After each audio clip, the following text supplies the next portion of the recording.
الحمد لله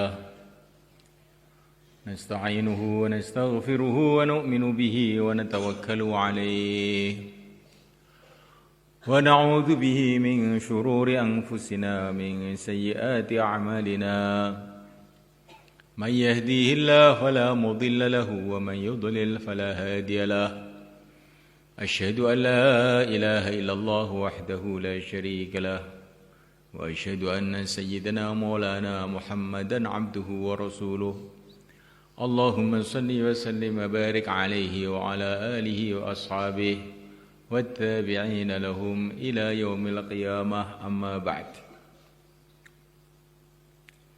Hadirin yang dimuliakan, kita malam ini berkumpul untuk memperingati 10 Muharram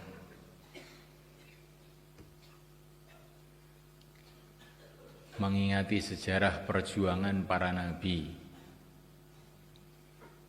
Mengingati sejarah ini perkara yang penting, dan itu adalah merupakan perintah Allah.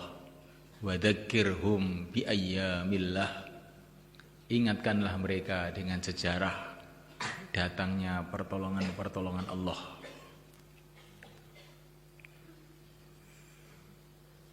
Mengingati sejarah, mempelajari sejarah itu sebetulnya sudah ada di dalam surat Fatihah. Siratal ladzina an'amta 'alaihim. Ya Allah, tunjukilah kami jalan yang lurus, jalannya orang-orang yang telah Engkau beri nikmat. Minan nabiyyin was-siddiqin wasyuhada was-shalihin. Jadi kita di dalam surat Fatihah itu diperintahkan untuk kita ini mengikuti jalannya para nabi, para siddiqin, para syuhada, para shalihin. Lah kalau tidak tahu sejarahnya bagaimana mau ikut? Maka sejarah ini penting. Sangat penting. Apalagi sejarah yang kaitan dengan perjuangan para nabi ini sangat penting. Sehingga menimbulkan ketabahan, keyakinan, kekokohan dalam hati kita. Walaupun kita sendiri, gak punya apa-apa, gak punya teman, gak punya harta, gak punya kuasa, tapi kalau Allah menolong, apapun yang kita hadapi akan selesai. Sebagaimana 10 Muharram ini kita mengingati Nabiullah Nuh alaihi salatu wassalam.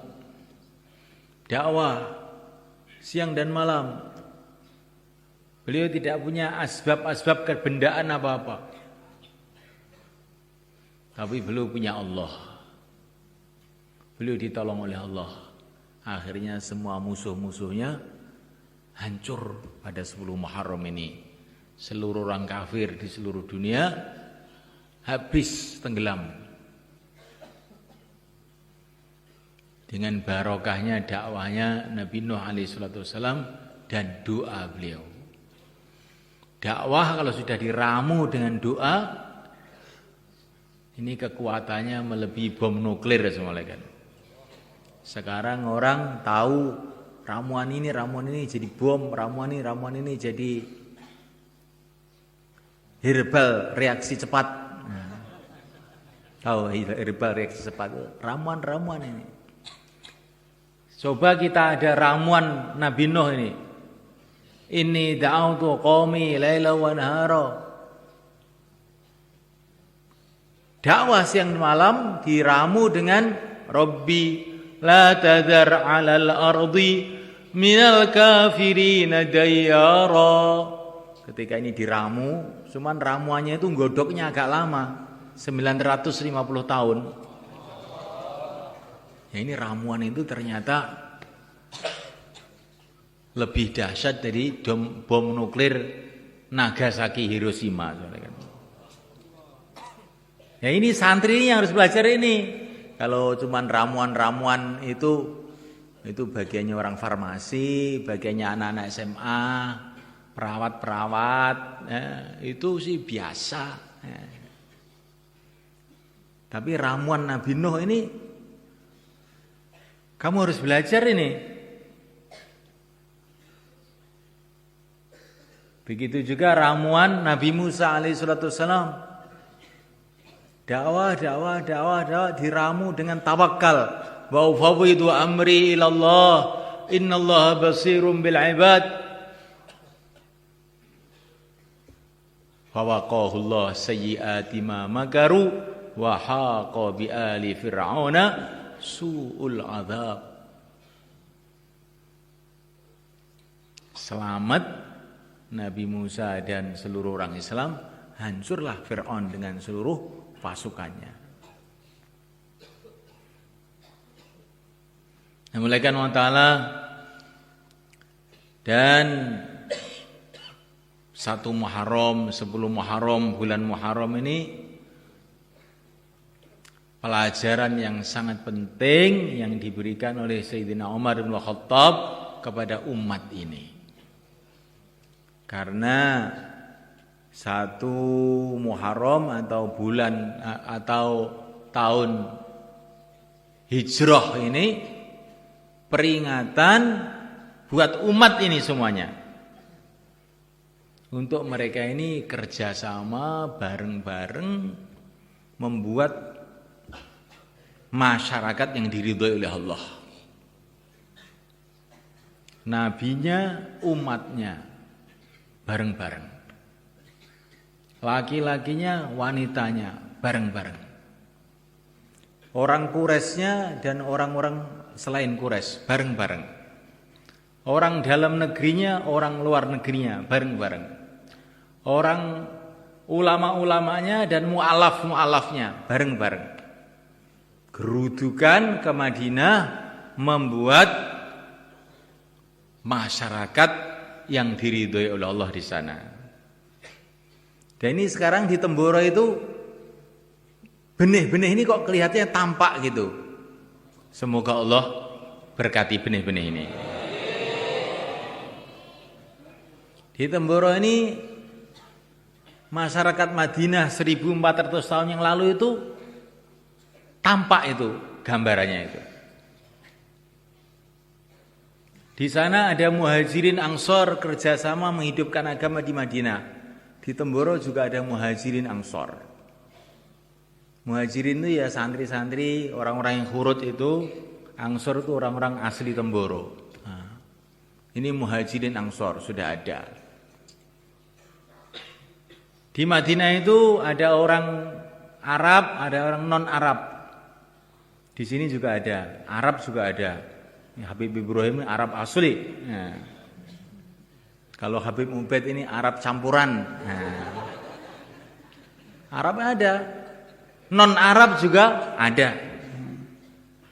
Jadi komplit sudah. Nah, dalam negeri juga ada orang-orang Arab, luar negeri kayak Habib Al-Misri, kayak Suhaib Ar-Rumi. Walaupun itu bukan asli luar negeri, tapi pokoknya luar negerinya adalah Salman Al-Farisi, luar negeri itu. Nah, di sini juga ada, luar negerinya juga ada. Malaysia, Kamboja, Filipina, Thailand, mana lagi? Nah? Mana? Filipina. Nah. Maka ini Madinah ini sudah tampak di Temboro ini. Bagaimana teman-teman? Cuman satu yang saya tanyakan ini saya belum dalam Sirah Nabawiyah saya belum meneliti sampai ketemu betul itu belum. Apakah ada zaman sahabat itu yang dengar bayan ngantuk itu ada apa enggak itu? Di Temboro banyak itu. Nah, ini termasuk zaman sahabat belum ada, di Temboro pun sudah ada. Nah, Masya Allah. Sudah melebihi sahabat ngantuknya. Nah. Jadi semuanya Allah Ta'ala, memang Nabi sudah tidak ada, tapi kerja Nabi masih ada. Bukan tidak ada, Nabi sudah dipanggil oleh Allah. Bukan tidak ada, kalau Nabi tidak ada keliru. Nabi sudah dipanggil oleh Allah. Tapi walaupun dipanggil oleh Allah, Nabi itu masih melihat amalan-amalan kita. Sebagaimana hadis riwayat Bazzar, ini hadis sahih, "Uridat alayya amalu ummati." Seluruh amalan-amalan umatku ditampakkan oleh Allah kepada aku. Nah, kamu kalau baca selawat tuh yang seneng gitu. Kalau kamu baca selawat dengan seneng dan gembira, maka selawat kamu akan dilihat oleh Nabi, maka Nabi pun akan senang dengan kamu doanya Nabi insyaallah.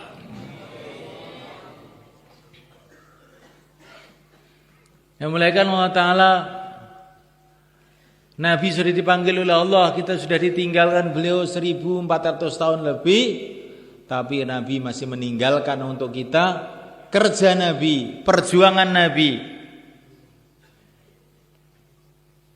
Maka kerja Nabi, perjuangan Nabi, fikir Nabi, cita-cita Nabi ini kita pegang dengan sungguh-sungguh. Insyaallah mulaikan. Dari mana munculnya Madinah? Ketika ada kerjanya Rasulullah SAW. Maka muncullah Madinah. Muncullah Mekah. Muncullah seluruh kebaikan yang ada di seluruh dunia ini. Mulainya dari kerja perjuangan yang mulia Nabi Agung Muhammad SAW. Dan nanti semulaikan Allah SWT pada akhir zaman ini riwayat Bazzar juga nih, akan datang zaman di mana umat ini akan kembali kepada khilafah ala minhajin nubuwah. Umat ini nanti akan ada kepemimpinan kayak zaman Nabi lagi. Seluruh dunia itu jadi satu lagi umat Islam itu. Khilafah ala minhajin nubuwah. Di umat Islam yang sekarang ini kelihatannya itu cerai-berai, wes gak karu-karuan. Ngantuan, kamu jangan putus asa. Ini nanti akan datang masa umat Islam itu kembali seperti zaman sahabat lagi. Nah, mulai karena Allah kata para ulama, ya, kembalinya umat kayak zaman sahabat lagi itu kapan? Kapan itu? Itu sudah ada ulama yang menemukan itu. Ketika ada usaha dakwah seperti zaman Nabi. Karena sahabat itu dulu jadi sahabat itu setelah dakwahnya Nabi. Maka umat akhir zaman ini pun akan kembali seperti zaman sahabat kalau sudah ada dakwah kayak Nabi. Maka dakwah ini kita pegang betul. Insyaallah kan? Masyaallah. Dan ini sudah mulai tampak barokahnya dakwah itu di mana-mana. Sekarang di Masjid Syafi'iyah ada jamaah dari Australia, Masya Allah. Salah satunya itu asalnya orang Jawa. Mbah-mbahnya dibawa ke Belanda atau dibawa siapa nggak tahu ke Pulau Kukus. Akhirnya cucu-cucunya, ya, itu mbahnya di samber meledek teko Pulau Kukus. Nah, sekarang cucunya diambil sama tablek, ya, keluar 40 hari di Syafi'iyah. Maka semulaikan Allah Ta'ala, kalau dakwah ini kita hidupkan, nanti satu saat anak cucu kita ini ada yang mungkin kena takdir lari kemana. Nanti satu saat Allah akan datangkan rombongan-rombongan untuk menjemput mereka kembali ke masjid lagi 4 bulan. Insyaallah malaikat. Untuk menyelamatkan umat, menyelamatkan anak cucu kita itu dengan dakwah malaikat. Enggak ada jalan lain. Dengan dakwah malaikat. Ini barangkali ada orang kampung yang datang yang ada di sini. Coba kalau anak kamu kuliah di Jakarta, di Surabaya, kerja di Taiwan, Korea, siapa yang akan memikirkan agamanya? Tapi kalau mereka itu ada pikir dakwah, nanti di Taiwan malah mengislamkan orang. Iya, di Korea malah bikin masjid. Kemarin ada orang Kediri sini. Kediri ini loh orang Jawa asli. Terus pergi ke Korea, tapi dengan pikir jauh. Sekarang bikin masjid banyak itu berpuluh-puluh di Korea itu. Ini semula kan. Tapi kalau nggak ada dakwah dekat masjid nggak mau ke masjid. Tapi kalau ada dakwah di Korea pun bikin masjid.